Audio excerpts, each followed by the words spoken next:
kompleks, nggak sekompleks dengan daging hewan gitu. Jadi memang di sini banyak penelitian, banyak startup yang sedang fokus di bidang ini.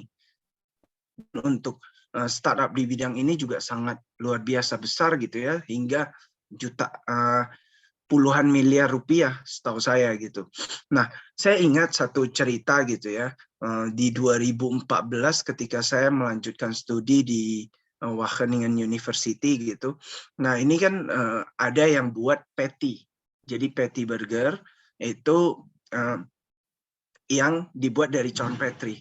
Nah, itu diinisiasi oleh peneliti dari Maastricht University. Kebetulan pada saat saya kuliah di Belanda, profesor ini atau peneliti ini diundang gitu untuk menjelaskan ya sharing mengenai proyek yang dia lakukan. Di 2014 dia mungkin membuat sekitar beberapa prototipe gitu ya.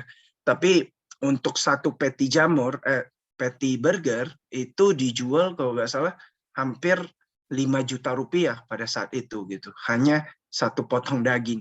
Jadi bisa dibayangkan betapa mahalnya pada saat itu. Nah, sekarang ini memang banyak yang mulai penelitian di sana dan mencoba untuk scale up. Jadi biar biayanya untuk biaya produksinya nggak terlalu mahal. Tapi so far setahu saya sih belum ada yang benar-benar dikomersialisasikan. Karena kan ini kalau bisa dibilang kalau di dunia makanan disebut novel food ya. Jadi makanan baru yang memang butuh penelitian lebih panjang gitu. Apakah ada efek untuk jangka panjang ketika kita konsumsi gitu ya, ataukah ada mutasi tertentu yang dicegah dan sebagainya. Jadi memang ini menurut saya masih ya kalau bisa dibilang yang pengalaman saya kan berarti udah hampir 10 tahun lalu, itu sangat early gitu ya, sangat awal. Kalau sekarang ya sudah mulai semakin banyak orang penelitian ya tidak tertutup kemungkinan mungkin dalam 5-10 tahun ke depan sebenarnya sudah ada produk seperti ini in the market gitu. Karena pengalaman kami ini, kami ada kerjasama sama satu perusahaan di Singapura, itu namanya Shockmeat. Nah, apa itu Shockmeat? Shockmeat itu mereka membuat daging seafood khususnya kayak udang-udangan gitu ya, udang itu dari lab juga gitu. Nah, ini saya dengar perkembangannya di tahun ini atau tahun depan itu pemerintah Singapura sudah mencoba mengeluarkan aturan regulasi bahwasanya bisa diterima gitu, bisa dijual di market. Jadi target mereka sendiri sih mungkin di tahun ini atau tahun depan bisa mulai komersialisasi. Tapi ya itu mungkin cost-nya masih mahal, makanya mereka mencari beberapa alternatif. Salah satunya kerjasama dengan plant-based meat, itu menghasilkan produk yang namanya hybrid product. Jadi mungkin ini istilah yang cukup baru ya bagi teman-teman atau Bapak Ibu di sini, hybrid product antara cell based dengan plant based misal. Nah, tujuannya apa sih? Tujuannya ini biar lebih ke environmental friendly ya ininya. Kemudian yang pasti bukan vegan atau vegetarian karena kan memang dari daging, tapi isunya adalah ya lebih sustainable ke depan seharusnya gitu. Nah, yang ketiga yaitu fermented protein, jadi protein yang dihasilkan dari proses fermentasi. Inilah yang kami kerjasamakan dengan tim peneliti dari ITERA, tim dosen dari ITERA, kita gimana sih membuat protein yang difermentasi gitu. Oke, next. Jadi bicara mengenai plant-based meat, jadi apa sih plant-based meat itu? Itu adalah daging nabati yang kelihatannya tekstur dan rasanya dibuat semirip mungkin dengan daging, tapi sebenarnya bahannya itu kita menggunakan bahan-bahan yang nabati gitu, tumbuh-tumbuhan, jamur dan sebagainya. Kalau di kita Meatless Kingdom kita menggunakan soy, kedelai dan kombinasi jamur. Salah satunya kalau dilihat di sini, misal gepuk ya. Kalau teman-teman lihat di sini, ini gepuknya, teksturnya sudah menyerupai daging, rasanya juga kita pakai rempah-rempah yang memang resep gepuk gitu ya. Dan ya, tapi ini bukan dari daging sapi, tapi dari kombinasi soy dan mushroom. Begitu juga dengan yang sebelah kanan, patty jamur.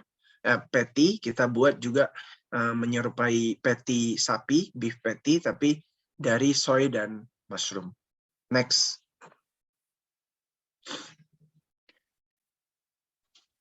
Ya, jadi kenapa sih ada plant-based meat gitu ya, atau alternatif protein? Nah, ini kalau khusus plant-based meat ini ada faktor atau benefit kesehatannya gitu.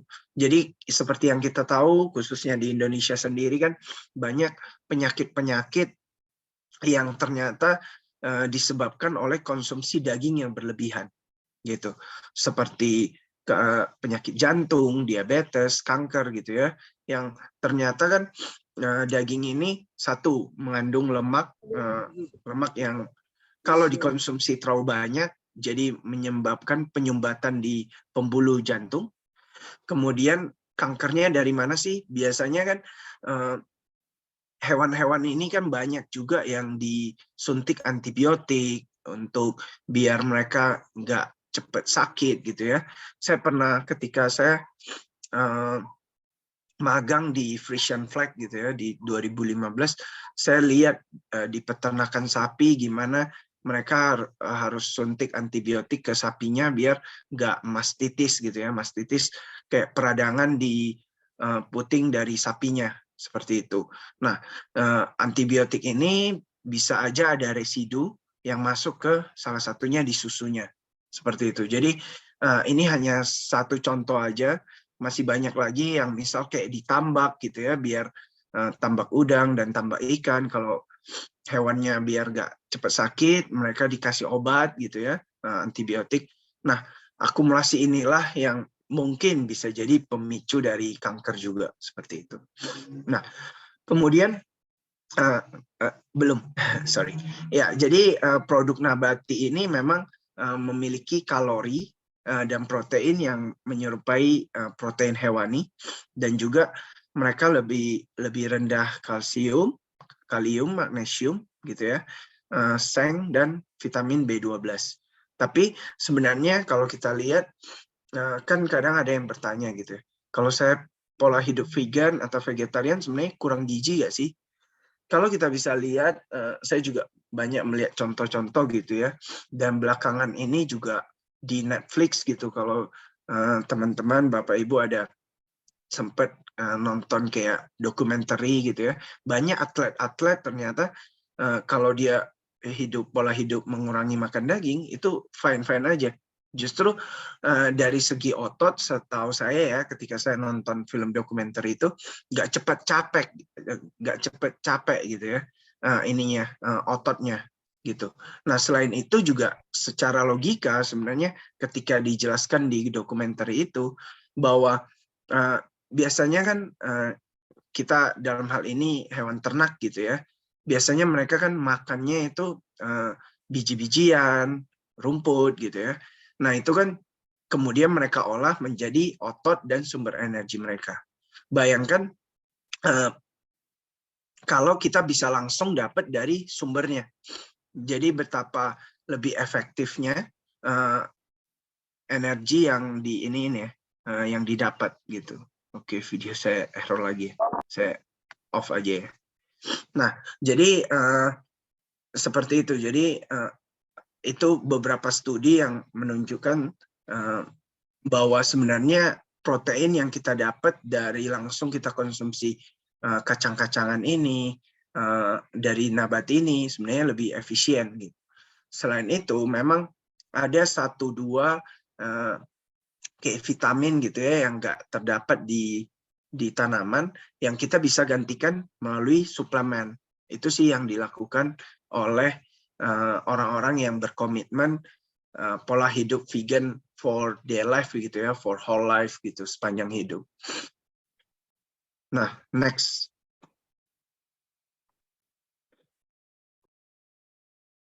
Nah, selain isu kesehatan, sebenarnya isu lingkungan juga menjadi salah satu motif kenapa orang mulai mengurangi konsumsi makan daging. Yang pertama itu seperti kita tahu di 2050 diprediksi jumlah penduduk itu bisa sampai 10 miliar jiwa. Dengan pola konsumsi kita yang sekarang itu banyak penelitian yang menyatakan kita butuh lebih banyak bumi lagi gitu ya. Jadi makanya riset-riset atau penelitian sekarang mencoba mencari solusinya gitu. Makanya karena kalau kita mempertahankan pola konsumsi yang sekarang dengan konsumsi daging yang terus meningkat dari tahun ke tahun, itu nggak akan mencukupi untuk 10 miliar jiwa. Kemudian yang kedua juga lahan yang digunakan untuk peternakan khususnya ya, itu kan sangat besar gitu, compete dengan lahan pertanian seperti itu. Bayangkan di New Zealand, Australia, mereka kan beda ya dengan di Indonesia yang minimalis gitu peternakan sapinya. Tapi kalau benar-benar mau menghasilkan kualitas daging yang bagus, kualitas susu yang bagus, itu sebenarnya dalam satu tempat yang ini aja yang sempit, tapi mereka di padang yang luas dan sebagainya. Makanya kita tahu bahwa kualitas sapi misal Australia, New Zealand itu sangat bagus gitu ya dari segi susu, dari segi daging. Makanya ketika kalau mau menghasilkan yang seperti itu kan butuh lebih banyak lagi lahan. Apa yang akan terjadi adalah ya harus compete dengan lahan pertanian ataupun lahan perhutanan seperti itu. Dan kita bisa rasakan sendiri sebenarnya iklim yang sedang tidak menentu juga gitu ya. Di sini di Bandung kebetulan kami posisinya di Bandung juga belakangan ini sangat dingin, nggak seperti yang sebelum-sebelumnya.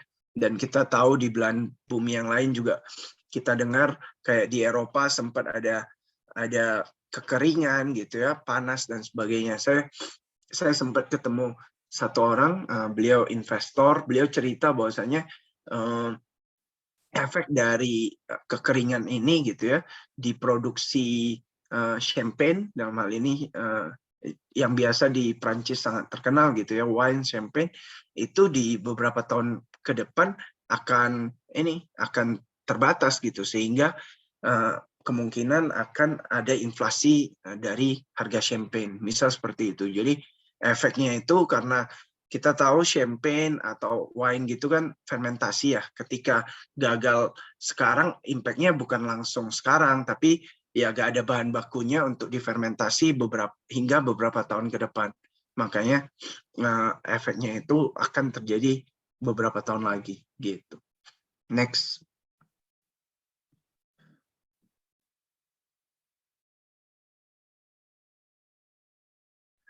Ya, ini ada satu penelitian gitu ya yang dilakukan oleh Plant Nutrition Project.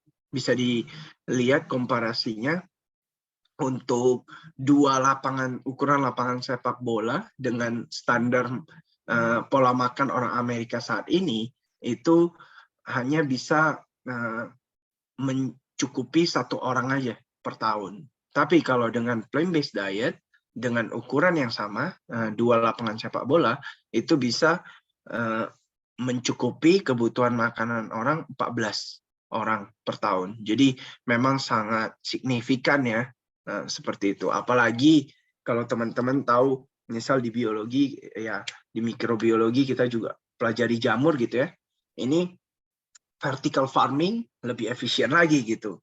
Karena dengan lahan yang sama, kami pernah hitung gitu ya, seperti kayak jamur dengan spinach gitu, bayam itu bisa sampai puluhan kali juga produktivitas yang dihasilkan gitu. Next. Ya. Nah, jadi masih dalam hal lingkungan gitu, dampak lingkungan. Jadi kita bisa lihat dalam satu hari juga memang ribuan ternak disembeli dan diproduksi untuk mencukupi kebutuhan pangan kita. Di Indonesia sendiri, khususnya apalagi bulan Ramadan nantinya, harga daging pastinya akan terus naik gitu ya. dan kita tiap tahun kan selalu impor ya, impor terhadap daging sapi ini gitu. Next. Nah, jadi plant-based meat adalah salah satu jawabannya kalau saya bilang. Jadi bukan the only solution ya, satu-satunya, tapi sebenarnya ini hanya salah satu opsi. Kenapa? Yang pertama memang ya, ramah lingkungan. Jadi kalau untuk menghasilkan 1 kilo daging sapi itu kita butuh 15.400 liter air. Bisa dibayangkan kebutuhannya begitu besar. Dan kalau untuk pertanian kan jauh lebih kecil seperti itu. Kemudian juga ramah hewan, hemat energi, dan juga hemat air. Gitu.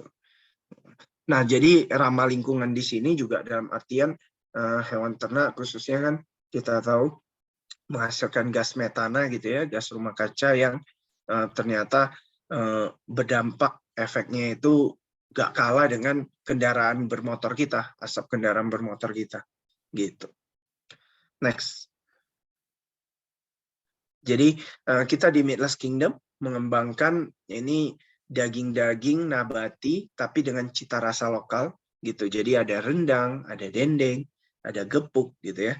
Yang kita buat semirip mungkin rasanya dengan daging, sehingga kalau tujuan kami adalah bukan membuat orang jadi vegan atau vegetarian seumur hidup gitu ya, tapi menjadi ada opsi gitu. Kadang kan kita bingung ya, ada orang yang memang kurangi makan daging ya karena memang nggak suka daging gitu ya, atau ya karena cinta hewan, atau karena tadi isu kesehatan, lingkungan gitu ya. Kadang mereka bingung opsinya gitu. Jadi makanya kita punya misi adalah setidaknya kalau orang dalam seminggu biasanya selalu makan daging, ya mungkin dengan adanya produk-produk seperti kami ini, ya misal komitmen jadi sehari lagi mau kurangi makan daging aja sehari gitu, atau 2 hari seminggu, ya ini bisa jadi salah satu solusi gitu. Next. Ya, next.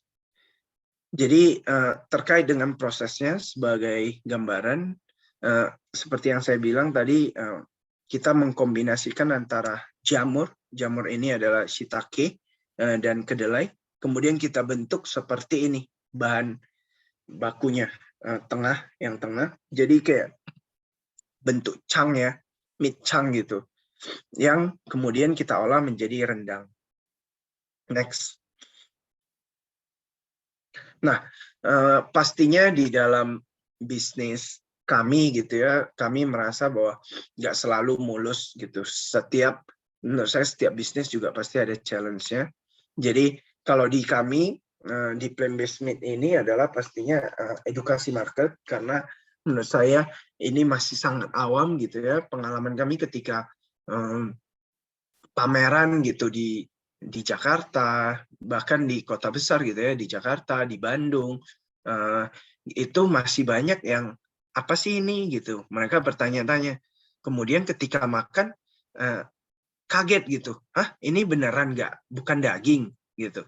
Ada beberapa, khususnya ibu-ibu ya, beberapa yang tanya berulang-ulang, ini kayak kalian jangan bohong ya, ini daging bukan gitu. Jadi ada stigma seperti itu gitu. Dan mereka kaget aja, oh ternyata dari kedelai atau jamur kita bisa bentuk seperti menyerupai daging. Seperti itu. Jadi ini menurut saya juga masih, kalau di Indonesia masih early stage ya, di tahap awal. Kita terus mengedukasi market untuk memberikan opsi bahwa oh ya ada produk seperti ini loh, yang kalau yang mau mengurangi konsumsi makan daging karena alasan apapun. Sorry sebelumnya. Ya.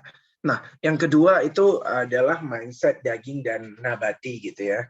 Jadi ada juga yang ketika kita ketemu di pameran khususnya, mereka langsung anti gitu. Oh, enggak, saya maunya makan daging aja gitu, daripada dibuat kayak menyerupai daging.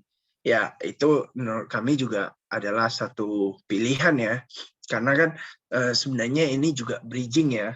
Kalau kita bilang bridging antara yang memang benar-benar pada akhirnya nanti makan sayur-sayuran aja gitu ya, dan yang memang masih pengen merasakan kenikmatan makan daging gitu. Jadi produk kami adalah bridging di antara orang-orang seperti itu. Dan yang ketiga terkait perjalanan bisnis, menurut saya juga kita nggak selalu smooth gitu ya. Jadi kayak yang tadi dijelaskan oleh Bu Dewi, itu hanya segelintir award yang kita dapat. Tapi sebenarnya yang kita coba ikutin itu mungkin 5 kali lebih banyak dari yang kita menangkan gitu. Jadi dari segi kompetisi seperti itu, dari segi bisnis juga pasti ada pasang surutnya. Misal bulan ini omsetnya bagus, bulan berikutnya agak turun, dan kemudian naik lagi dan sebagainya. Jadi menurut saya sih ini satu hal yang common ya di bisnis apapun gitu. Next. Nah, ya gimana sih kita mengembangkan bisnis kami? Yang pertama kita eksis di e-commerce. Jadi misal di Shopee kita sudah Shopee Mall, di Tokopedia kita kayak Star Seller gitu ya, atau official store. Next. Kemudian kita di sosmed juga ada, di Instagram gitu misal, atau bahkan di TikTok gitu ya, karena kita tahu bahwasanya market kita mulai dari usia yang cukup muda, ya mungkin anak-anak mahasiswa atau yang baru mulai meniti karir, dan kita tahu sendiri generasi Z gitu ya, milenial sangat melek TikTok. Jadi mau nggak mau kita sebagai food startup yang mengikuti perkembangan zaman, kita juga harus coba eksis di TikTok. Biasanya kita buat video-video singkat mengenai edukasi produk gitu ya, atau mengenai hal-hal yang lagi tren di media sosial. Next. Ya, kita juga ada website. Website ini tujuannya apa sih? Untuk memberikan trust gitu ya kepada customer, kepada orang-orang bahwa kita memang perusahaan yang kredibel, yang bisa dipercaya seperti itu. Jadi sebenarnya kita tahu sendiri orang Indonesia sebenarnya jarang banget ya buka website gitu, tapi website ini adalah lebih ke untuk trust gitu ya, kredibilitas. Next. Nah, selain online, kita juga menyadari zaman sekarang harus combine offline juga. Kita eksis di pameran, seperti yang saya sampaikan tadi. Juga kita ada di vending machine di Singapura. Tahun lalu distributor atau reseller kita di Singapura masukin produk kami di vending machine. Kemudian orang bisa langsung coba order aja di vending machine seperti itu. Next. Kita juga sempat ada television coverage dari laptop si O'Neill gitu ya. Kemudian ada Instagram Live, khususnya ini pada saat pandemi awal-awal ya, kita nggak bisa beraktivitas banyak. Jadi kita coba meningkatkan awareness melalui kolaborasi Instagram Live gitu. Sama kolaborasi dengan brand yang lain.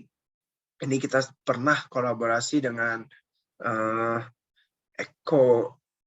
perusahaan startup yang bergerak membuat wrap tapi dari nori, dari rumput laut. Jadi ini kayak burger yang ada patty kami gitu, patty plant-based, tapi wrapnya ini bisa dikonsumsi gitu, karena penelitiannya itu membuat wrap yang edible seperti itu. Next. Ya, selain itu kita juga ada YouTube. Jadi untuk edukasi khususnya, YouTube ini kita buat membahas tentang produk juga. Kemudian kita sempat ada podcast dengan himpunan mahasiswa IPB gitu ya. Jadi kita sangat senang gitu kalau next kita bisa kolaborasi dengan himpunan mahasiswa biologi ITERA juga. Kita dengan senang hati bisa kolaborasi bersama. Next. Oke, ya ini sedikit promosi ya.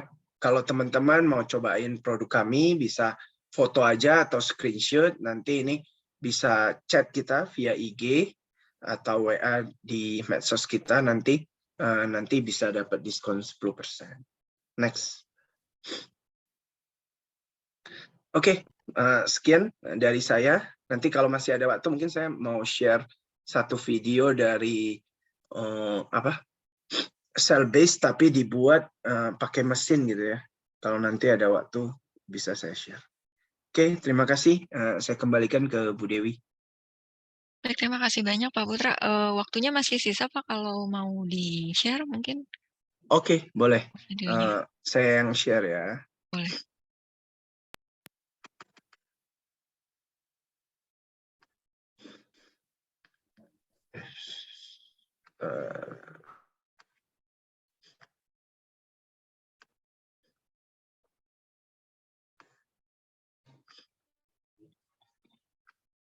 Jadi ini culture meat yang tahun lalu saya pas ke Singapura, ini perusahaan dari Israel yang membuat culture meat dari mesin langsung. Culture meat is sold only here, Singapore, and also like more hybrid products. Not this is 100% culture. Jadi ini dagingnya ya. Ini dagingnya, kemudian diinjek gitu ke dalam ini.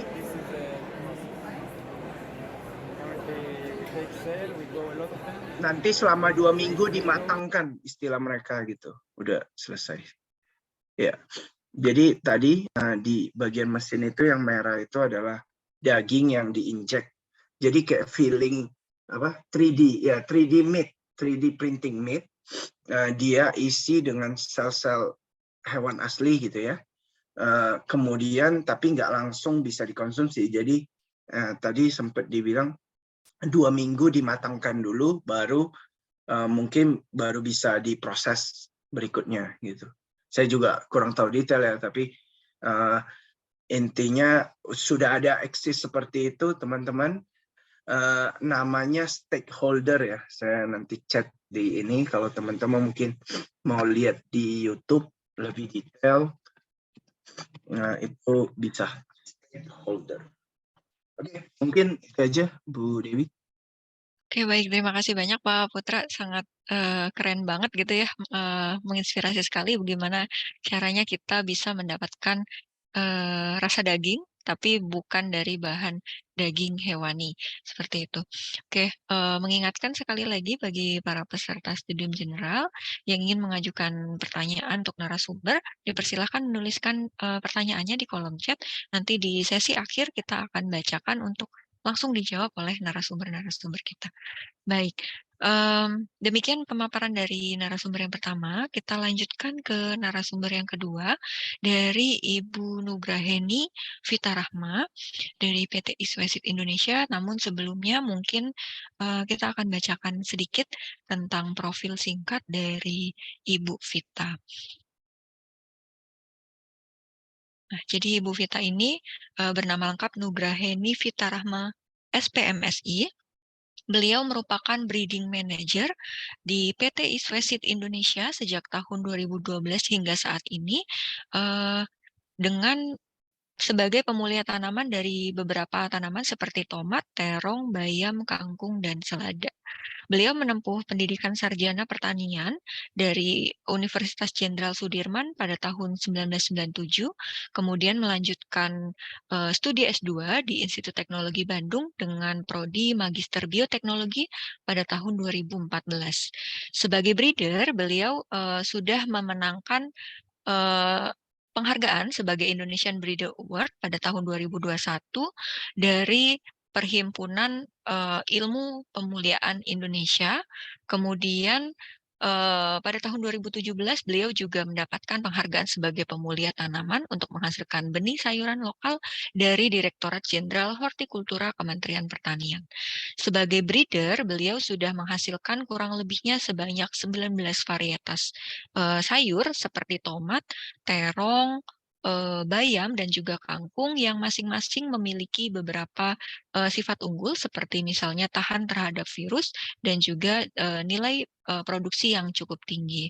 Selain sebagai breeder, beliau juga saat ini menjabat sebagai praktisi rumah tangga untuk urban farming dan pengelolaan kompos sampah rumah tangga, dan kita bisa bersilaturahmi dengan beliau di Instagram dengan username Nuta Vita Vita. Seperti itu. Demikian profil singkat dari Ibu Vita. Ini adalah kali pertama ya kita bertemu dengan Ibu Vita. Salam kenal Ibu Vita. Selamat datang di Biologi ITERA. Terima kasih sudah bersedia untuk hadir di studium general kita pada hari ini. Dipersilakan Ibu Vita untuk pemaparan materinya, kurang lebih 30 menit. Oke, terima kasih. Saya izin share screen.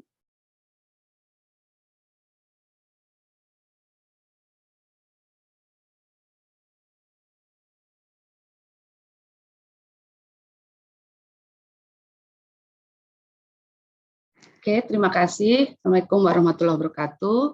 Seperti yang tadi diperkenalkan oleh Bu Dewi, nama saya Vita. Saya merupakan peneliti atau pemulia tanaman dengan spesifikasi cropnya tadi itu tomat, terong, dan beberapa sayuran daun di PTI Spesies Indonesia. Jadi kali ini mungkin saya mendapatkan sedikit tugas untuk menyampaikan sebenarnya apa saja sih peran biologi dalam ketahanan dan kedaulatan pangan masa depan. Jadi saya subjeknya lebih kepada ketahanan pangan dan pertanian hortikultura Indonesia. Nah, ini saya buka sedikit dengan gambaran mengenai ketahanan dan kerentanan pangan pada 2021. Di sini bisa terlihat ada yang berwarna merah, ada yang berwarna hijau, hijau muda, dan juga ada yang agak kuning. Nah, yang merah ini rentan, dan juga beberapa lokasi seperti yang tadi disampaikan oleh Pak Widya Putra, melihat dari proyeksi penduduk Indonesia yang bertambah ditambah dengan lahan yang sudah habis terpakai, sepertinya kita juga perlu aware gitu ya tentang bagaimana sih pangan ini ke depannya menjadi concern apakah kita akan mempertahankan ketahanan pangan kita pada saat ini. Juga melihat dari perkembangan dari persentase pengeluaran penduduk Indonesia. Secara general berdasarkan konsumsi Buletin Konsumsi Pangan Indonesia semester 1 2021, pengeluaran penduduk Indonesia itu lumayan cukup tinggi untuk makanan. Jadi dari mulai pangan hingga sayuran dan bumbu dan buah itu sekitar 50%, hampir 50% dari pendapatan penduduk Indonesia digunakan untuk makanan. Nah, kemudian kenapa sih kalau tadi saya fokusnya kepada hortikultura? Kenapa sih hortikultura? Seperti yang kita ketahui dari Kementerian Kesehatan, kalau kita punya kampanye Kementerian Kesehatan adalah isi piringku, 50% dari isi piring adalah sayuran dan buah. Karena sayuran dan buah inilah penyedia nutrisi penting untuk diet seimbang. Yang 50%-nya baru karbohidrat dan protein. Jadi proteinnya sepertiga dari setengah piring. Nah, kemudian ternyata konsumsi sayuran Indonesia itu sangat rendah.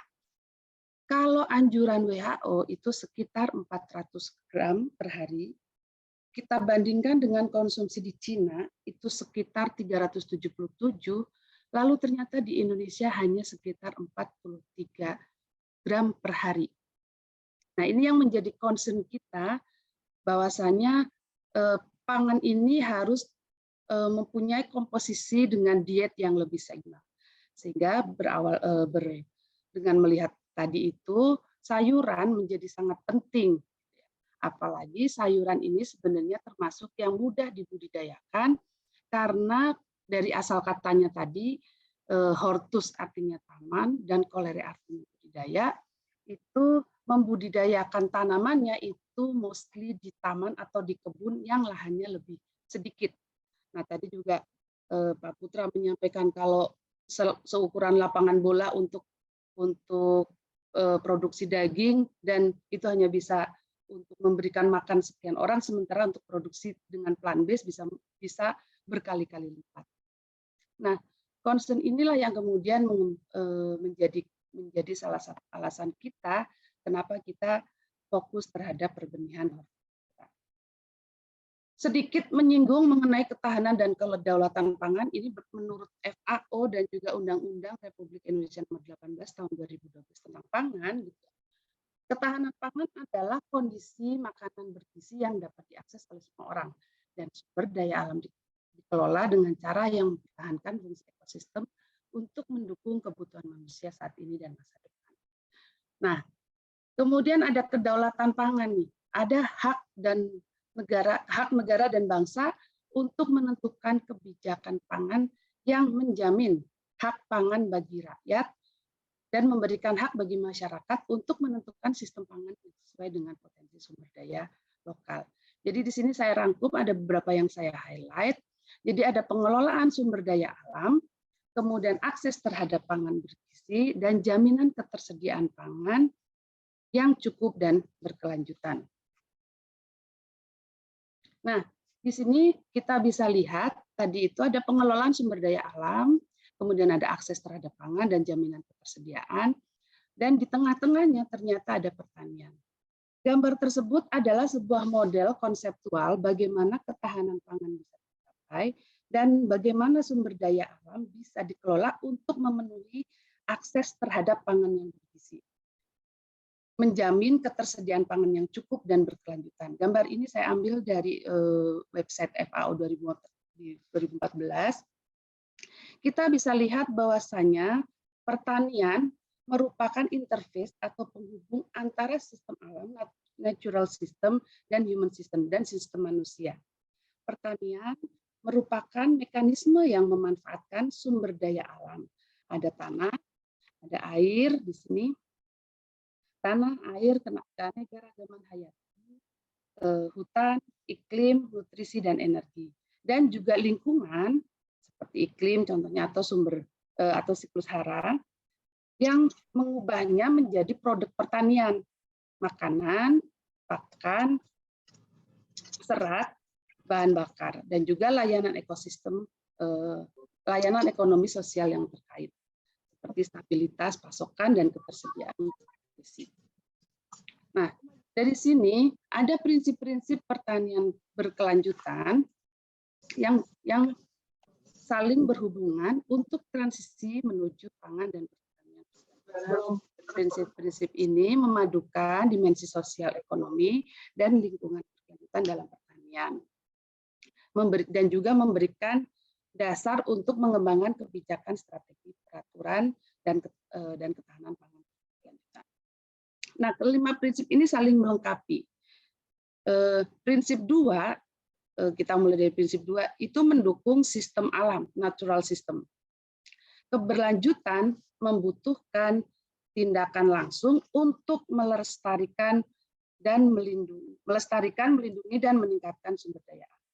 Sementara untuk agriculture-nya sendiri, prinsipnya adalah adanya peningkatan efisiensi dalam penggunaan sumber daya sangat dibutuhkan untuk pertanian berkelanjutan. Kemudian ada prinsip keempat, yaitu peningkatan ketahanan masyarakat, komunitas, dan ekosistem sebagai kunci dari pertanian berkelanjutan. Dan prinsip kelima adalah mekanisme untuk tata kelola pangan dan pertanian. Lalu kemudian ada prinsip yang mengatur di sistem manusia, yaitu prinsip ketiga, bahwa untuk melindungi dan meningkatkan mata pencaharian pedesaan, kesetaraan, dan kesejahteraan sosial. Nah, lalu bagaimana aplikasinya dan peran kita, pertanian dan biologi?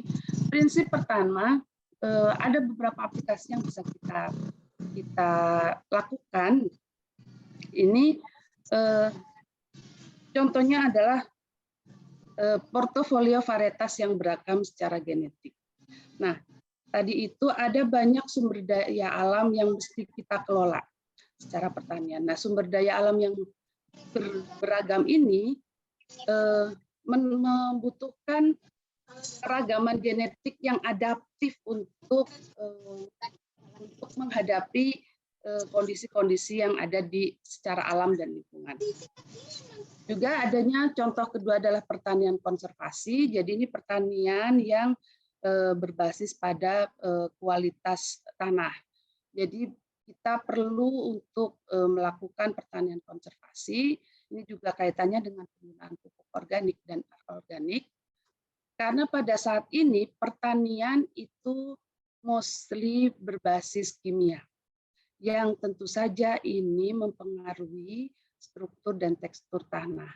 Karena di Indonesia, walaupun sekarang sudah mulai beralih, tapi mostly petani itu masih menggunakan model penanaman langsung di tanah. Nah, ini yang kemudian penggunaan pupuk kimia secara terus-menerus tentunya akan mempengaruhi tanah yang simpelnya kita sampaikan memiskinkan hara-hara yang ada di tanah. Nah, selain penggunaan pupuk, juga ada concern terhadap produktivitas air. Teman-teman tadi juga disampaikan oleh Pak Widya Putra, untuk memelihara sapi dibutuhkan sekian ribu, sekian juta liter gitu ya. Sementara untuk pertanian, untuk tanaman lebih sedikit. Nah, tetapi dengan concern tadi juga disampaikan ada iklim dan lain-lain, kita sekarang ketersediaan air itu tidak cukup untuk bisa dikelola dengan baik di pertanian. Jadi ada beberapa, mungkin kita juga sudah lihat ada beberapa danau, sungai yang mengering gitu ya, yang padahal sungai dan danau itu digunakan untuk irigasi pertanian. Di Indonesia sendiri, utamanya di wilayah timur, mostly itu irigasinya adalah tada hujan. Nah, ini menjadi concern karena air sangat utama dalam penanaman suatu tanaman. Selain dengan air, kita juga bisa melakukan pendekatan melalui pengendalian hama terpadu. Saat ini dengan kondisi yang sudah semakin berkembang, tentunya penyakit juga semakin berkembang. Nah, penyakit yang berkembang ini akan menurunkan produktivitas tanaman apabila tidak dikelola dengan baik. Kemudian untuk prinsip yang kedua, keberlanjutan membutuhkan tindakan langsung untuk melestarikan, melindungi, dan meningkatkan sumber daya alam. Jadi di sini apa sih yang bisa kita lakukan adalah praktek yang lebih baik untuk keanekaragaman hayati. Dari kacamata saya sebagai pemulia, pada saat ini penanaman itu biasanya menggunakan sistem satu varietas dalam tanda kutip. Artinya kita menggunakan varietas, petani-petani itu menggunakan varietas yang paling advance. Padahal penggunaan varietas yang advance ini ada terjadi erosi genetik. Jadi ada beberapa gen-gen yang tidak terbawa di varietas yang digunakan oleh petani. Dan akibat penanaman yang intensif terhadap varietas-varietas baru tersebut, keanekaragaman hayati lokal menjadi pelan-pelan mulai menghilang. Sebagai contoh, saya di tomat, kalau di Sumatera mungkin ada tomat tipe ribing berlekuk gitu ya, atau kita bilangnya tomat mawar, tomat cung, ada yang seperti tomat cherry, tapi itu tomat sambal. Tapi secara general itu hanya ditanam secara lokal dan jarang ditanam karena secara produktivitas berkurang. Tetapi dia mempunyai ketahanan adaptif terhadap kondisi microclimate di specific location. Nah, ini yang kemudian memicu gitu ya, penggunaan intensif varietas baru yang lebih seragam itu memicu adanya, salah satunya memicu berkembangnya penyakit-penyakit dan hama yang baru. Nah, kemudian praktek selanjutnya adalah bisa kita tadi membahas mengenai penggunaan pupuk dan konservasi tanah adalah bagaimana sih kita melakukan rehabilitasi lahan tanah. Nah, ini secara biologi mungkin nanti bisa dikembangkan bagaimana sih kita bisa mendapatkan tanah yang cocok untuk budidaya tanam tertentu. mutu, dan sistem tanamnya juga tepat. Jadi specific crop, specific location. Kemudian juga ada praktek terhadap irigasi, pengelolaan air, dan juga mencegah polusi air. Nah, prinsip yang ketiga itu ada pertanian yang gagal melindungi dan meningkatkan mata pencaharian pedesaan, kesetaraan dan kesejahteraan sosial itu dianggap tidak berkelanjutan. Salah satu poin yang saya sadur dari buklet FAO adalah peningkatan gizi pedesaan dengan produksi makanan bergizi dan beragam yang lebih banyak dan berkelanjutan, termasuk buah-buahan dan sayuran. Jadi ini sudah sejalan dengan apa yang tadi di awal saya sampaikan dari Kementerian Kesehatan mengenai isi piring.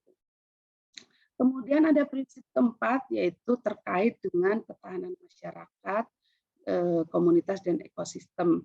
Tadi juga sudah disinggung oleh Pak Putra, adanya perubahan iklim. Kita sudah sangat merasakan perubahan iklim, gitu ya, dan itu berimbas kepada penanaman dan produksi pertanian.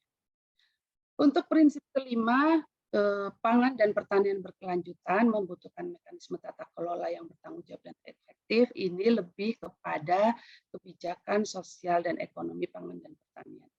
Jadi bagaimana peraturan-peraturan itu dibuat oleh pemerintah dan stakeholder pertanian untuk bisa menjamin ketersediaan dan keberlangsungan pangan dari penduduk Indonesia, sehingga itu akan mendukung kedaulatan pangan di Indonesia. Nah, dari sini kita bisa lihat ada beberapa banyak challenge hortikultura. Kalau tadi sudah dijelaskan juga ada perubahan tren pola makan. Jadi global trend ini yang mempengaruhi pola konsumsi dan pola daya beli masyarakat. Selain juga dari konsumen, gitu ya, kita juga sebagai concern kita adalah kita bisa melihat adanya nutrisi. Jadi tadi dari Pak Putra menyampaikan, Pak Widya Putra menyampaikan bahwa dagingnya ini tetap harus memenuhi nutrisi dan concern kesehatan.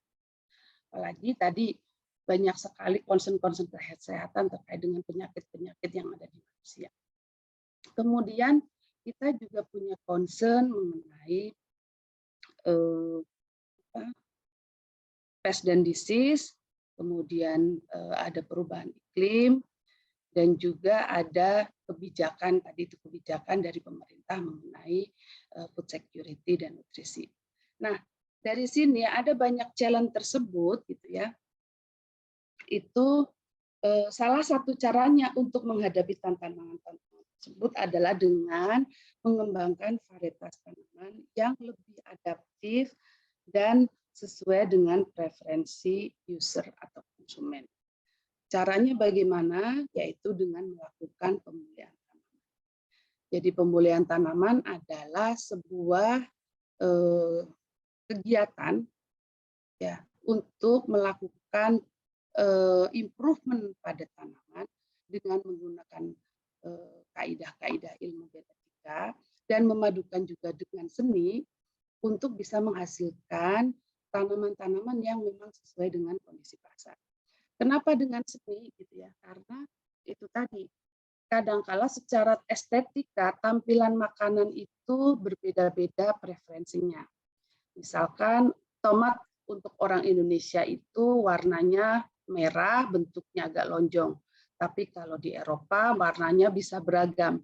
Karena di Eropa concern-nya terhadap nutrisi, ada yang berwarna kuning dengan likopen tinggi atau dengan warna yang ungu gitu ya, antosiannya lebih tinggi, yang itu berimbas kepada nutrisi.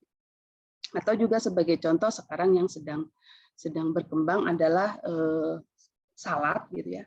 Untuk orang Indonesia mungkin umumnya selada itu tipenya tipe daun yang biasa kita gunakan untuk lalap atau tipe yang digunakan di burger.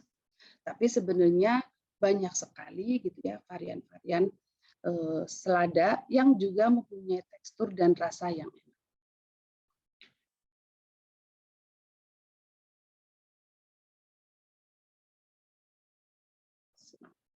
Nah, jadi ini adalah milestone yang ada di pemuliaan. Jadi awalnya dulu, pemulihan itu dilakukan dengan melakukan seleksi. Contohnya, simpelnya sekarang pun kita masih melakukan seleksi.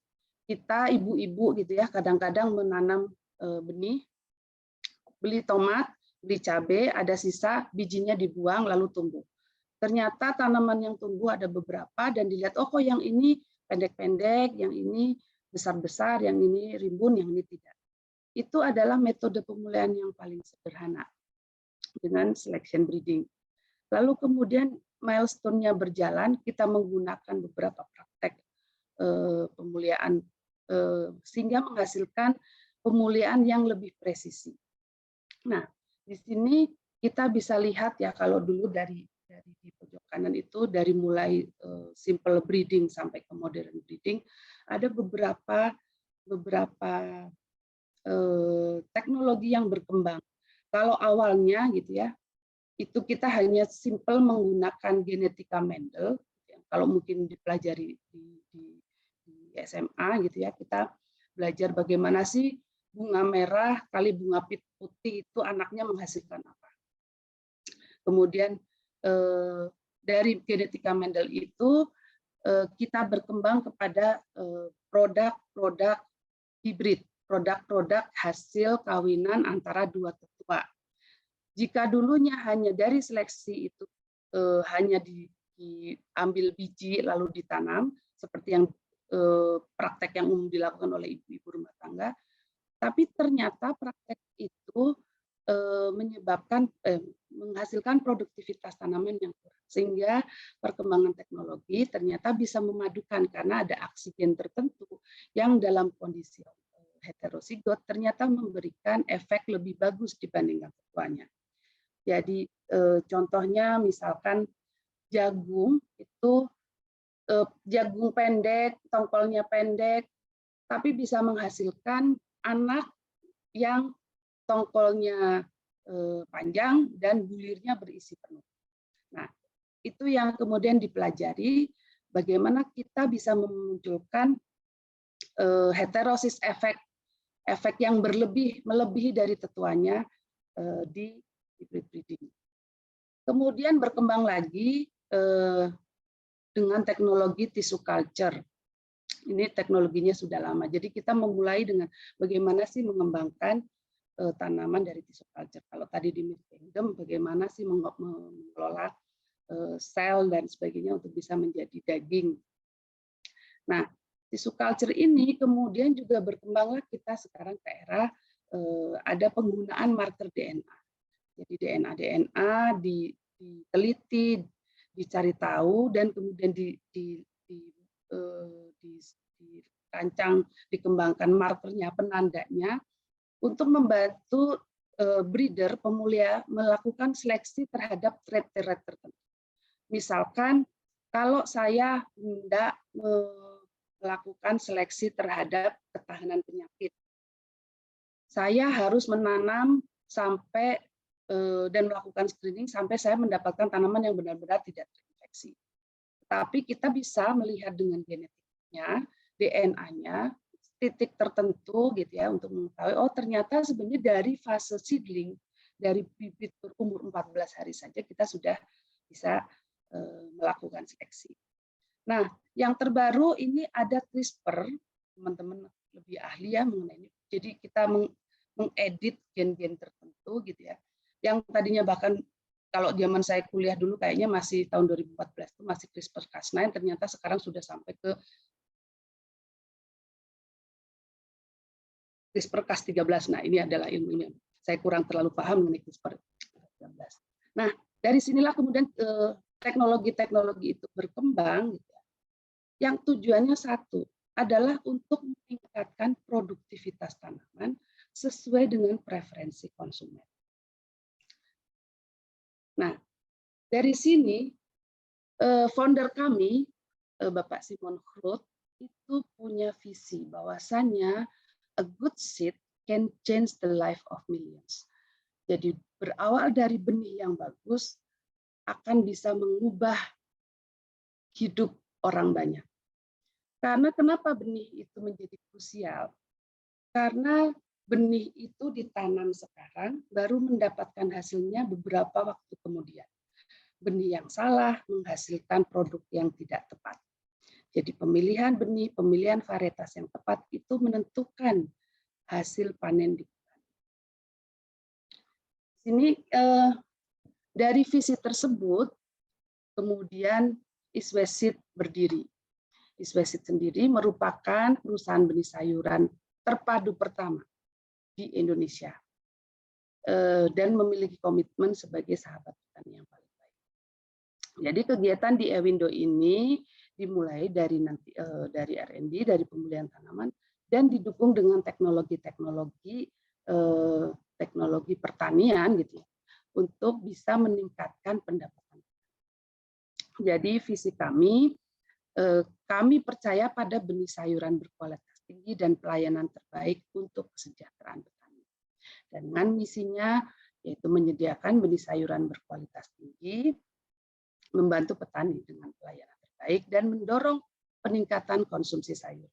Jadi tidak hanya sekedar menyediakan varietasnya saja, tapi kami memberikan servis, dan juga kami mendorong end user untuk lebih meningkatkan konsumsi sayuran, sehingga kita berhasil sejalan dengan kampanye dari Kementerian Pertanian tadi.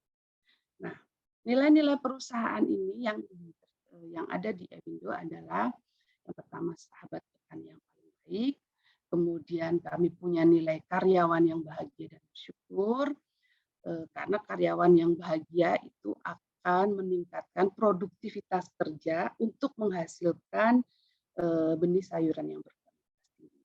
Dan juga nilai terkait dengan berjuang untuk yang terbaik.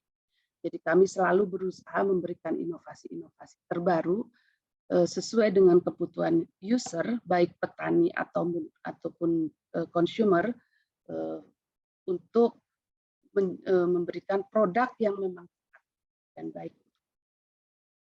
Nah, Iswesit sendiri sudah melayani petani lebih dari 30 tahun. Jadi tahun ini 33 tahun kami sudah ada di Indonesia.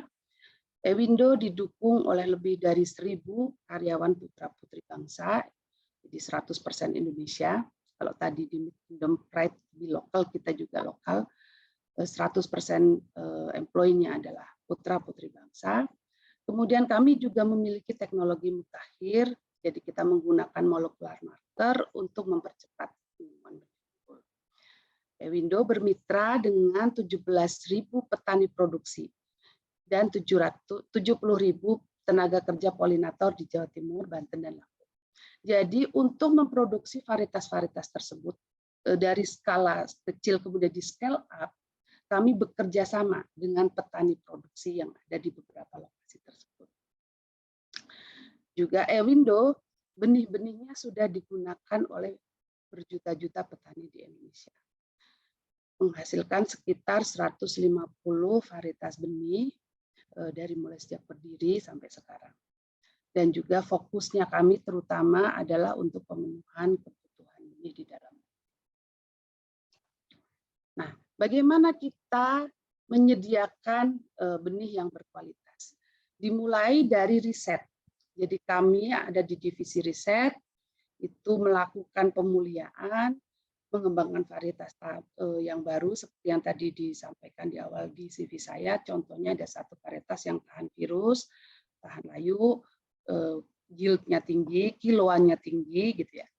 Nah, ini kemudian didukunglah dengan beberapa teknologi bagaimana kita men-screening penyakit, bagaimana teknologi melakukan budidaya yang efisien secara input nutrisi, juga didukung dengan teknologi molekular. Nah, hasil dari riset kemudian akan di scale up di seed operation. Jadi di seed operation dilakukan produksi skala besar dan juga kemudian diuji. Karena kita memberikan jaminan benih yang berkualitas, kami melakukan pengujian di lab quality control untuk memastikan benih-benih yang diberikan ke petani itu memang kualitasnya seperti yang sudah diatur baik di regulasi pemerintah ataupun juga di internal perusahaan. Setelah benih itu selesai diolah di pabrik, gitu ya, dari produksi sampai pabrik, kemudian barulah dipasarkan oleh tim sales marketing ke seluruh wilayah Indonesia. Jadi kami mempunyai petugas-petugas yang tersebar dari mulai Aceh sampai ke Papua. Nah, di sini kami berharap bahwasanya produk kami bisa menghasilkan produk yang high yield, reliable product dengan acceptable quality. Nah, di sini ada beberapa varietas yang sudah kami hasilkan. Kalau tadi saya sampaikan ada sekitar 150 varietas. Untuk tahun ini ada beberapa, tapi target kami utamanya untuk pengembangan varietas adalah mengembangkan varietas yang tahan terhadap hama dan penyakit, adaptif, berdaya hasil tinggi, dan berkualitas untuk pasar Indonesia dengan pendekatan teknologi terkini. Nah, ini adalah contoh-contoh varietas. Untuk tomat, kita ada Servo, jadi ini sudah tahan virus kuning, karena virus ini menjadi momok yang paling luar biasa untuk petani di Indonesia. Dan juga ini ada untuk Solanas yang lain kita ada Pilar. Sementara untuk kelompok buah-buahan kita ada semangka, juga ada melon. Selain itu juga kita ada kacang panjang, kacang-kacangan, ada kacang panjang, ada kacang hijau, dan juga buncis. Nah, di sini ada beberapa varian, gitu ya. Kami punya bunga, kami punya wortel, jagung, kangkung, labu, semangka, bayam, kembang kol, timun, selada, oyong, kacang panjang, paria, seledri, terong, melon, bawang merah, kubis, sawi, buncis, cabai, dan tomat. Dan ini bisa nanti dilihat di website www.panahmerah. Lalu selain itu, ISWES juga mempunyai kolaborasi berkelanjutan dengan akademisi, dengan bisnis partner, juga dengan community dan pemerintah. Dengan akademisi ini kita juga sudah menandatangani nota kesepahaman antara Ewindo dan ITERA sekitar bulan September. Para bisnis juga Ewindo bekerja sama dengan ITERA melakukan gelar lomba kreativitas display jagung. Ewindo juga menggelar Panah Merah Innovation Award. Jadi kita menggali inovasi-inovasi dari akademisi, dari mahasiswa untuk mencari ide-ide baru pengembangan varietas. Selain itu, kami juga mensupport Kementerian Pertanian terkait dengan Sustainable Agroindustry, Food Estate, Horticulture. Jadi ada beberapa food estate dengan tematik tertentu, gitu ya. Di Sumatera Barat ada tema tertentu, nanti di Jawa Tengah di Temanggung terkait dengan food estate cabai, nanti di lokasi lain dengan food estate yang berbeda-beda. Nah, ini yang kemudian kami melakukan support untuk mendorong penanaman dan konsumsi sayuran yang lebih luas.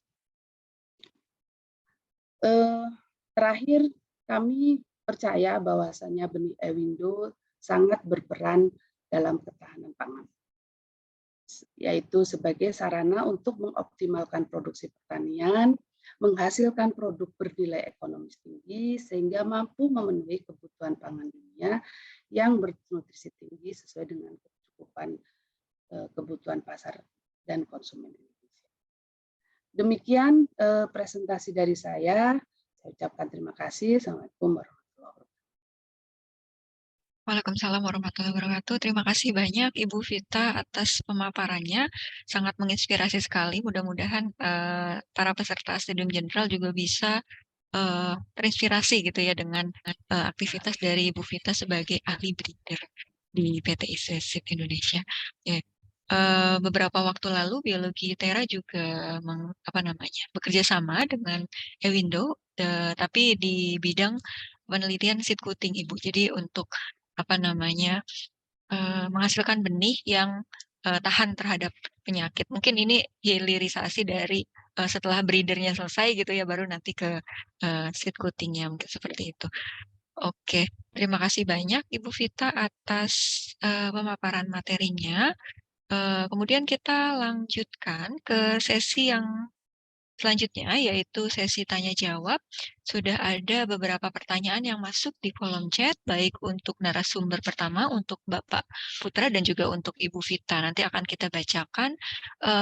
Namun, selain itu, bagi peserta yang ingin berinteraksi langsung atau ingin bertanya secara langsung, dipersilahkan untuk mengaktifkan fitur raise hand. Nanti akan kita persilahkan untuk bertanya langsung kepada narasumber kita. Mungkin kita bacakan beberapa pertanyaan. Ada banyak sekali pertanyaan yang masuk. Yang pertama untuk narasumber yang pertama, untuk Bapak Putra, sebenarnya ada banyak pertanyaan, tapi ada beberapa yang mirip substansinya, seperti itu ya Pak ya. Yang pertama itu dari Josephine Sevilagea dari Universitas Jambi. Ya, pertanyaannya adalah, selain dari teknologi, apakah ada hambatan lain yang mempengaruhi perkembangan produksi plant-based meat? Dan apakah ada limbah yang dihasilkan dari produk plant-based meat? Mungkin bisa dijawab, Pak Putra. Oke, ya terima kasih ya pertanyaannya dari Universitas Jambi nih. Wah, jadi yang pertama itu selain teknologi, menurut saya kalau plant-based meat itu sendiri sebenarnya bukan hal yang terlalu baru ya kalau plant-based meat. Jadi saya ingat ketika saya masih remaja juga sudah pernah tuh makan produk plant-based meat. Tapi mayoritas itu biasanya diimpor dari Malaysia, dari Taiwan gitu ya. Nah,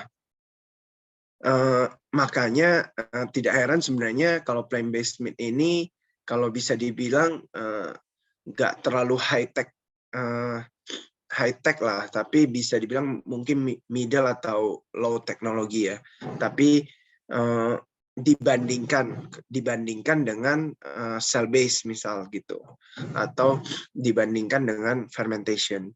Nah, jadi hambatan dari plant-based di sini mungkin gimana kita mencari kombinasi antara bahan-bahan nabati itu sehingga didapatkan produk yang lebih efisien, kemudian yang lebih enak gitu ya, dari segi tekstur juga lebih dapat.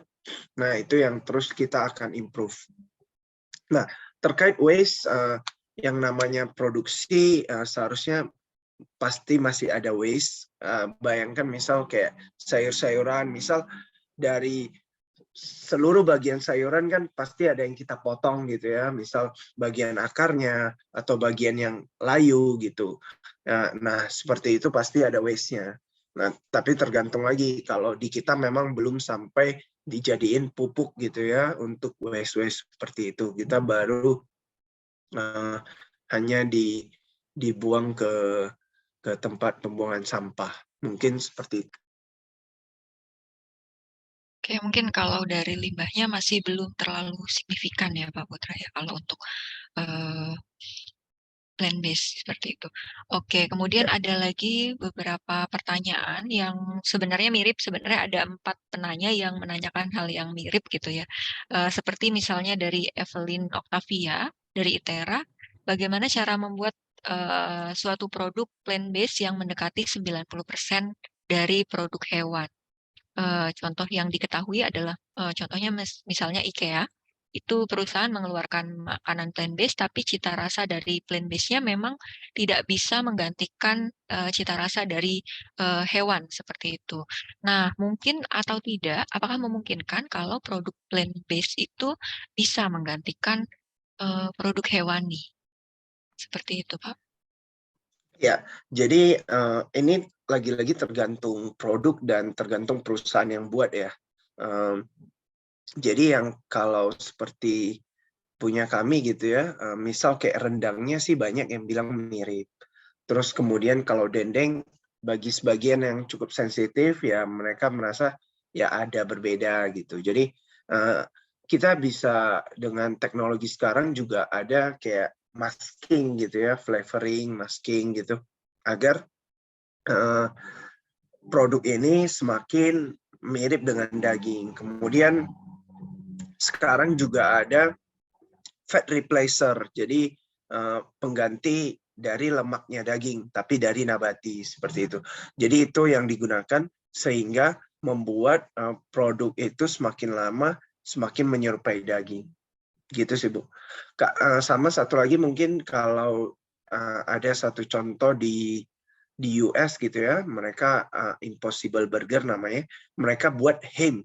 Ham itu khas dari daging, tapi hemoglobin, tapi dia ekstrak dari kacang-kacangan gitu.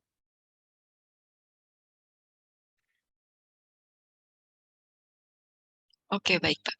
Ada banyak sekali teknologi ya, mungkin itu juga salah satu tantangannya untuk membuat cita rasa daging seperti itu. Tapi mungkin dari perusahaannya Pak Putra sudah berhasil membuat dendeng dengan rasa daging. Mungkin dipersilahkan nanti peserta mencoba produk dari Meatless Kingdom gitu ya, supaya tidak penasaran lagi. Oke, kebetul ada lagi pertanyaan juga dari M. Zain ya dari ITERA, izin bertanya Pak Widya, pada beberapa kelompok orang seperti binaragawan atau bahkan bodybuilder pada umumnya adalah kelompok yang mengkonsumsi daging paling banyak karena kebutuhan protein mereka sangat tinggi. Nah, pertanyaannya apakah produk ini memiliki kadar protein yang banyak seperti dengan kadar protein pada daging sehingga bisa menjadi suatu produk alternatif. Pertanyaan ini juga mirip dengan pertanyaan Yogi Irawan dari Jambi, ya. Apakah sama antara kandungan protein dari produk plant-based ini dengan sepotong ayam atau daging? Atau jika pun tidak sama, bagaimana sih cara mengidentifikasi produk yang bisa meningkatkan kandungan protein tersebut? Ya, jadi kalau sama banget sih enggak ya. Jadi kita menyerupai, kalau saya bisa bilang ada perbedaan dikit gitu kalau untuk produk Meatless Kingdom dengan daging. Dan itu kan kembali kita lihat daging juga banyak jenisnya ya, bagian tertentu proteinnya mungkin lebih tinggi dan sebagainya. Nah, tapi fakta menariknya kalau teman-teman bisa lihat, misal cek gitu, protein dari kedelai itu setahu saya lebih tinggi dari daging gitu. Nah, dan beberapa mungkin kacang-kacangan lain itu juga lebih tinggi gitu. Jadi menurut saya produk seperti kami bisa jadi penambah, tapi kalau mau yang dapat lebih tinggi lagi itu langsung dari ya misal kedelai, dari freshnya langsung. Karena kan yang namanya proses food kan sudah pasti ada pengurangan gizi juga berkurang gitu ya, vitamin juga pada saat proses pemanasan, pemasakan pasti ada berkurang gitu. Kalau mau lebih optimal, saran saya ya memang harus fresh sayur, fresh vitamin, fresh buah gitu ya. Nah, kalau memang mau cari yang lebih optimal. Ini sebagai supporting aja sih kalau kita. Oke, baik. Terima kasih banyak, Pak Putra. Mungkin kita ke Ibu Vita dulu. Ada beberapa pertanyaan juga yang masuk untuk Ibu Vita. Di antaranya dari Widya. Widya ini dari ITERA ya. Bagaimana pandangan Ibu terhadap GMO? Apakah aman untuk dikonsumsi? GMO itu genetic modified organism ya, kalau nggak salah. Silakan Ibu Vita. Oke, terima kasih. GMO ini pro kontra sebenarnya kalau di kita secara sebenarnya lebih ke arah apa namanya, kebiasaan orang dan kekhawatiran. Nah, tapi sebenarnya dari pemerintah sendiri itu sudah mengatur dan ada varietas yang sudah didaftarkan bahwasannya itu hasil GMO. Kalau tidak salah itu varietas kentang. Tapi memang secara pengembangannya masih dalam skala yang terbatas. Jadi ada faktor etik gitu ya. Jadi dari human-nya sendiri, dari kita manusianya sendiri yang mungkin belum bisa cukup menerima. Tetapi kalau kami di PT Iswesit Indonesia memang tidak menggunakan GMO. Jadi kami mostly menggunakan, mungkin lebih simpelnya menggunakan metode pengembangan varietas secara basic Mendelian genetik. Jadi kami melakukan persilangan dengan mencari sumber genetik yang memang sudah ada, dan itu tidak dengan modifikasi. Tetapi memang ada arahan-arahan untuk bisa menggunakan itu sebagai dasar materi genetik. Tetapi karena regulasi yang ada di Indonesia belum mengatur lebih luas, itu skala penelitiannya dilakukan dengan lebih terbatas. Seperti itu. Baik, memang masih kontroversi untuk GMO gitu ya. Jadi dari Ewindo masih menggunakan prinsip Mendelian. Baik, kemudian terima kasih banyak Bu Vita. Untuk pertanyaan kedua untuk Bu Vita mungkin dari Dinda Adila dari ITERA. Menurut pandangan Ibu Vita, benih apa sih yang paling baik untuk ditanam dan mampu dikembangkan secara luas di wilayah Indonesia dengan iklim tropis? Ya, jadi kalau secara untuk hortikultura range-nya sangat luas. Seperti yang tadi saya sampaikan, produk-produk yang dirilis oleh Iswesit dan sudah didaftarkan di kementerian itu bisa ditanam di wilayah Indonesia dari iklim tropis dengan beberapa ketentuan. Misalkan untuk tomat dataran rendah itu biasanya bisa ditanam sampai dataran tinggi. Tapi ada tomat dataran tinggi yang hanya spesifik ditanam di dataran tinggi. Jadi di daerah gunung, karena tidak akan menghasilkan produksi optimal ketika ditanam di dataran rendah. Nah, kami itu mengembangkan varietas yang memang spesifik terhadap kondisi Indonesia. Jadi tidak hanya sekedar tropical saja, tapi dengan kondisi tanah, kondisi preferensi konsumsi pun kita juga mengembangkan varietas itu, sehingga memang varietas-varietasnya diharapkan dengan jaminan bahwasanya memang adaptif untuk ditanam di Indonesia. Oke, baik. Mungkin ini mengulik juga. Saya sedikit penasaran, ya, Bu Vita. Sebenarnya bagaimana sih tantangannya untuk memperkenalkan varietas baru kepada petani Indonesia gitu kan? Karena umumnya mereka sudah memiliki apa ya, jagoannya masing-masing gitu. Ketika ada varietas baru yang baru diciptakan gitu, sebenarnya apa sih tantangan terbesarnya bagi breeder di Ewindo untuk memperkenalkan itu dan bisa dibudidayakan di petani kita seperti itu? Ya, jadi kami berangkat dari apa yang diinginkan oleh petani.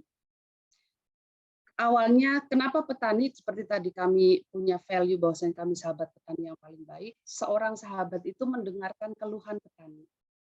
Sehingga petani punya keinginan, oh saya punya permasalahan ABCD nih. Pertanaman saya, varietas saya begini begitu, saya perlu diimprove begini. Kami dengarkan itu lalu kami olah.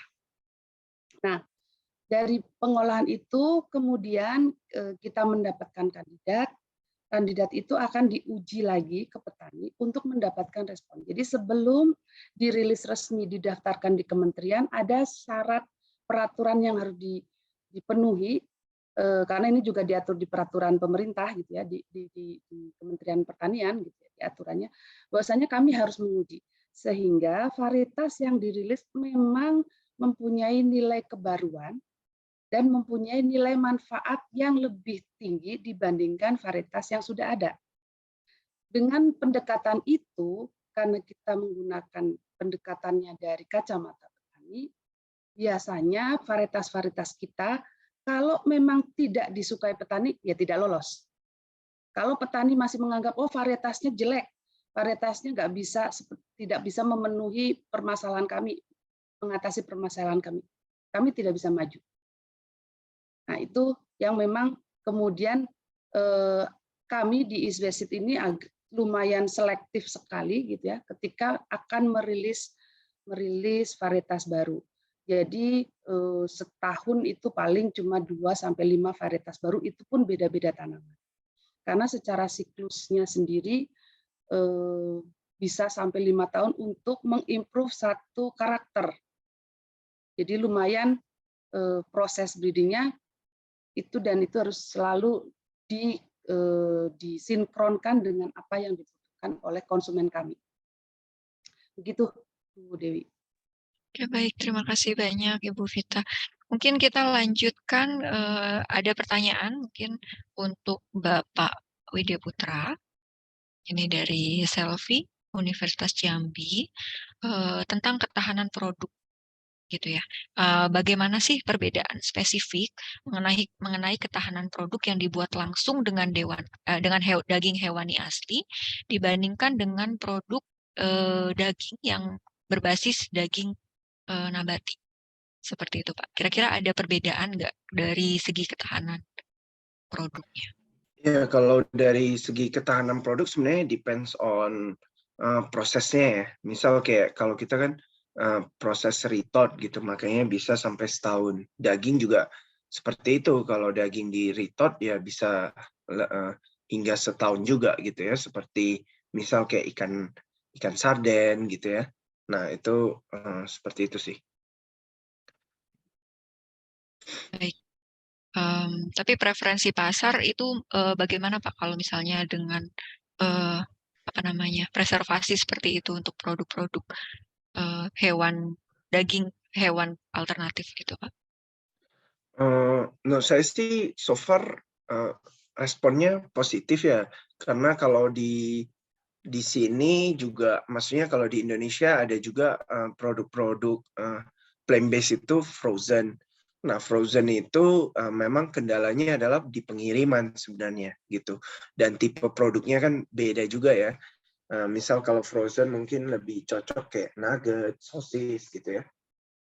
Yang memang di frozen. Jadi tergantung lagi kebutuhannya dan logistiknya sih sebenarnya isu utamanya menurut saya. Oke, baik. Jadi berdasarkan pada kebutuhannya gitu ya untuk Iya. produk tersebut. Oke, kemudian kira-kira tantangan terbesarnya kira-kira dari apa ya Pak Putra ya dengan kita mengembangkan produk pangan non hewani seperti ini, kira-kira tantangan terbesar yang dihadapi oleh perusahaan Pak Putra ini seperti apa?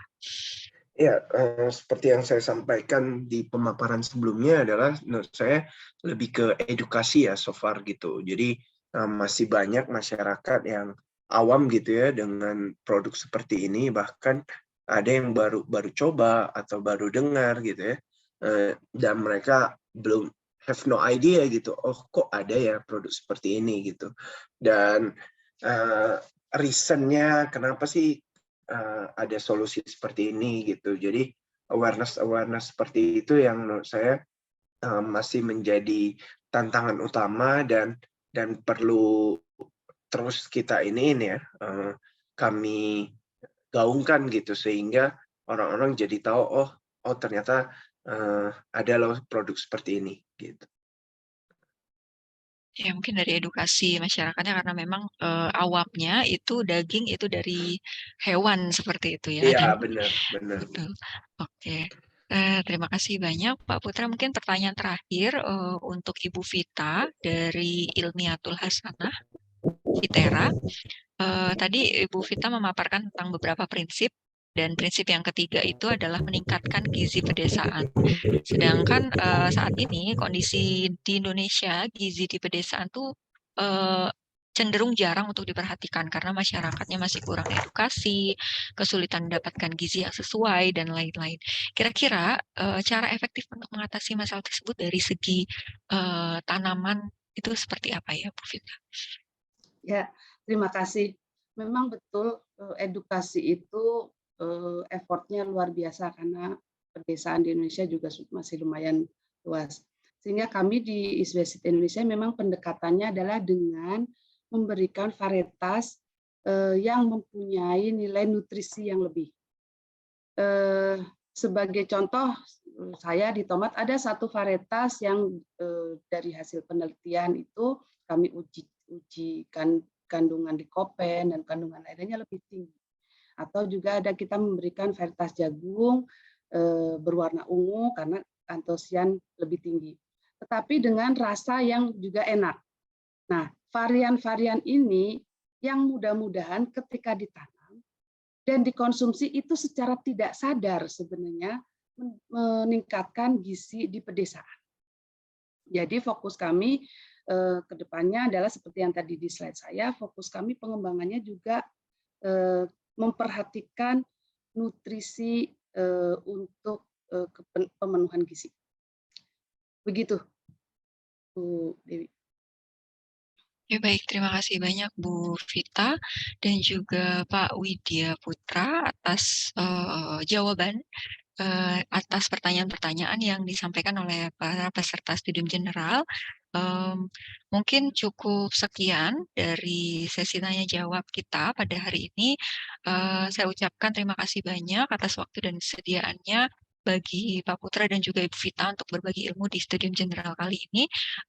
Jadi intinya adalah kita bisa memanfaatkan produk-produk makanan sebagai sumber protein tapi tanpa jaringan hewan seperti itu, karena sudah ada banyak sekali konflik yang ditimbulkan dari produksi daging hewani. Seperti itu, salah satunya adalah misalnya makanan yang berbasis jamur yang memiliki kandungan protein yang tidak kalah dari kandungan pada daging hewani seperti itu. Kemudian kita juga bisa sebagai ahli biologi kita juga bisa memegang peranan sebagai apa ya namanya meningkatkan variasi-variasi tanaman yang ada di sekitar kita, terutama tanaman-tanaman lokal yang banyak sekali dikonsumsi secara umum oleh masyarakat kita untuk sebagai peningkatan pemenuhan gizi gitu ya bagi masyarakat Indonesia pada umumnya. Seperti itu. Mungkin sekian. Terima kasih banyak Pak Widya Putra dan juga Ibu Vita Nugraheni sudah bersedia hadir dan menyempatkan waktu di hari ini untuk mengisi dan berbagi ilmu dengan kita semua di acara Studium General Biologi ITERA. Semoga ilmunya bermanfaat bagi kita semua peserta Studium General pada hari ini dan bisa menjadi inspirasi untuk penelitian-penelitian ke depannya baik itu di bidang biologi maupun di bidang pangan seperti itu. Saya ucapkan terima kasih juga kepada para panitia Studium General pada hari ini dan juga para peserta Studium General yang sudah hadir. Jangan lupa mengisi presensi pada link yang sudah dituliskan di kolom chat. Semoga kita bisa bertemu lagi di kesempatan yang lebih baik dari ini. Baik, mungkin saya tutup acara Studium General pada hari ini. Terima kasih. Selamat siang. Assalamualaikum warahmatullahi wabarakatuh. Waalaikumsalam warahmatullahi Terima kasih. wabarakatuh.